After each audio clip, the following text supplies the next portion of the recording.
It is only when the war between Russia and Ukraine happened recently that I began to realize that there are so many Indian students doing medicine abroad.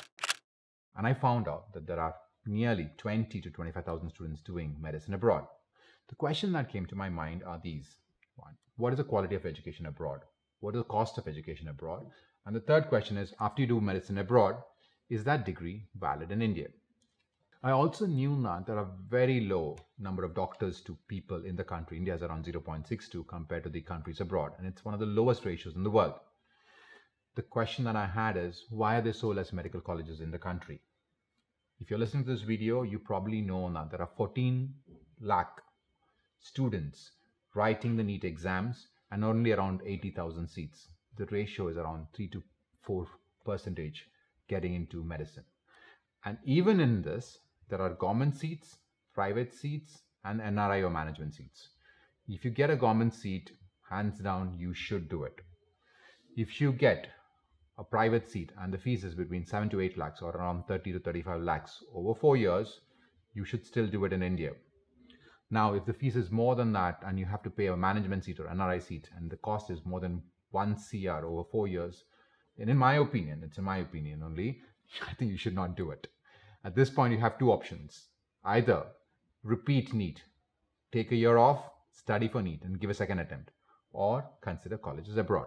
While you consider colleges abroad, you need to know that now the Indian government has made a new exam, and it's actually a very good thing, that no matter whether you study abroad or whether you study in India, after your MBBS, you have to give one exam.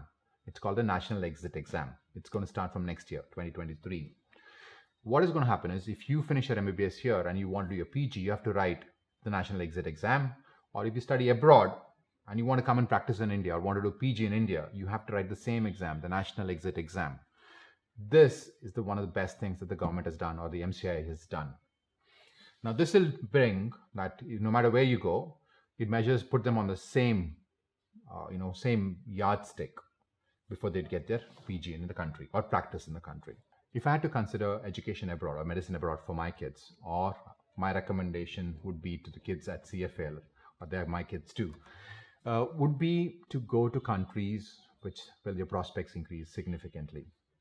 So I would say great quality of education, great living environment, and the prospects afterwards, and the fees are not too much. Considering these three things, the best country or the country I would recommend to the students would be Belize. Now, why Belize? It's because first of all, the program is only 4 years. And the advantage is you can do 2 years in Belize. Following that, you could do your coursework, remaining pending coursework in US, UK, Dubai, or in Nepal. And they have these colleges in Belize have a tie-up with all these countries and the colleges in these countries too. But then you know that your prospects of being a doctor in US or UK increase significantly by doing the program in Belize. Why wouldn't you do it? I would do it. I would recommend my children to do it if they are interested in medicine, of course. Now, what's the next country that I would recommend? I would think that which is the education system similar to the Indian education system, medicine. Mauritius is a great place. Mauritius has got a great education system, pretty much like the Indian education system. The textbooks are the same. Many more doctors like the Indian doctors or the Indian doctors practicing there. So I think Mauritius would be the second best recommendation from me to education abroad. Then in the neighboring countries, right, like Nepal, education system similar to India, Bangladesh, those are the two countries. Then I have to consider if you want to do medicine in English, you have to consider Philippines.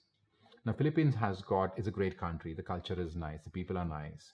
The colleges are nice, but the coursework has a problem. I've not got deep into on how to do the coursework, but I know there are 2 stages of to do medicine. That is pre-meds and meds. So probably if you go there, that you have to prepare for 2 exams to give to finish your MBBS there. So consider that as well. Now, after these countries, I would recommend considering doing medicine in Germany.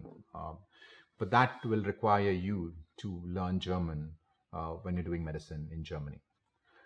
The last recommendation, prior to the war, prior to the war, my recommendation would have been Ukraine. But now that the war is there, the recommendation would be to go to countries like Georgia or Armenia. Those are the last recommendations. Then if one day if the war stops and things get better, then it's of course Russia to do your medicine. I want to end the video by saying that even for my kids or the kids in CFL, China is definitely a consideration. China has got great education system. They deliver what they promise. The infrastructure is great. It's almost like a developed country right now. They are in top notch on their curriculum. The only thing that I've made it into my last recommendation is because of the language barrier. If you are comfortable with Chinese language and you're comfortable with the Chinese food, then I would definitely say China would be my first recommendation. I hope the video helped you or give you some insight into the colleges abroad. There are every country has got top 3 colleges. The list I have attached to this video. Please check out the link. And if you like the video, give me a thumbs up and subscribe to our channel. Thank you.